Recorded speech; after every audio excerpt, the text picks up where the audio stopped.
ક્યારેક કુદરત જ ખેડૂત માટે એવી ભેટ આપી જાય છે જ્યાં ઓછા ખર્ચે વધારે આવકનો રસ્તો ખુલી જાય છે।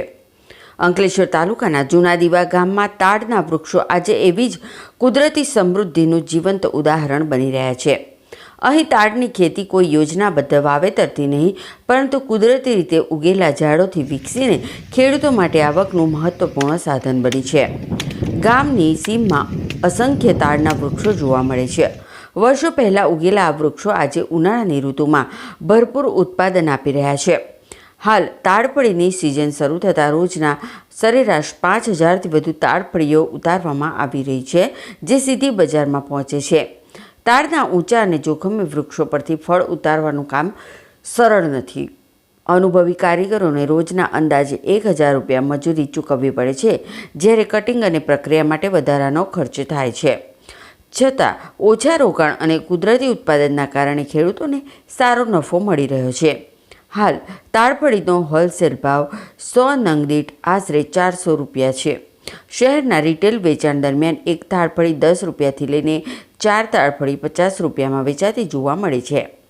ભરૂચ, સુરત સહિતના શહેરોમાંથી વેપારીઓ પણ સીધા ગામ સુધી ખરીદી કરવા પહોંચતા હોવાથી સ્થાનિક ખેડૂતોને બજારની કોઈ ખાસ મુશ્કેલી રહેતી નથી। તાડપળી માત્ર આવકનું સાધન જ નથી, પરંતુ આરોગ્ય માટે પણ લાભદાયી માનવામાં આવે છે।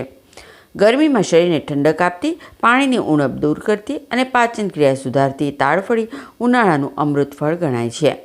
વધતી ગરમી વચ્ચે લોકો તાડપળી તરફ વધુ આકર્ષાઈ રહ્યા છે, જેના કારણે માંગ સતત વધી રહી છે। જૂના દીવા ગામની તાડપળી આજે માત્ર એક ફળ નહીં, પરંતુ કુદરત અને ખેડૂત વચ્ચેની સફળ ભાગીદારીનું ઉત્તમ ઉદાહરણ બની છે, જ્યાં જમીન, મહેનત અને કુદરતી સંપત્તિ મળી ગ્રામ્ય સમૃદ્ધિની નવી કહાની લખી રહ્યા છે। અંકલેશ્વર તાલુકાના જૂના દીવા ગામે તાડના અસંખ્ય ઝાડ આવેલા છે। હું નામે જગદીશભાઈ કેશુભાઈ પટેલ, મારા પોતાના 15 થી 20 તાડના ઝાડ છે અને આ ઝાડ પરથી તાડપળી નામનું ફળ આવે છે। એ ઉનાળામાં ખૂબ ઠંડુ છે, એમાં લગભગ 70% જેટલું પાણીનું પ્રમાણ છે અને એ ખાવાથી શરીરને ઠંડક મળે છે। અને અહીંયા અમારે વેપારી લેવા આવે છે, એ 400 રૂપિયા 100 નંગના 400 રૂપિયા લખી લઈ જાય છે। વેપારી ક્યાંથી લેવા આવે? વેપારી સુરતથી આવે છે, ભરૂચથી આવે છે, કામરેજથી આવે છે અને બીજા લોકલ અહીંયા જીઆઈડીસીના છે। હું સુરતથી આવું છું, મારું નામ વિકી છે। અહીંયા તલફડી ગલેલી, જેને અહીં સેપલ કહેવાય ઇંગ્લિશમાં, એ અહીંયા બહુ મળે છે।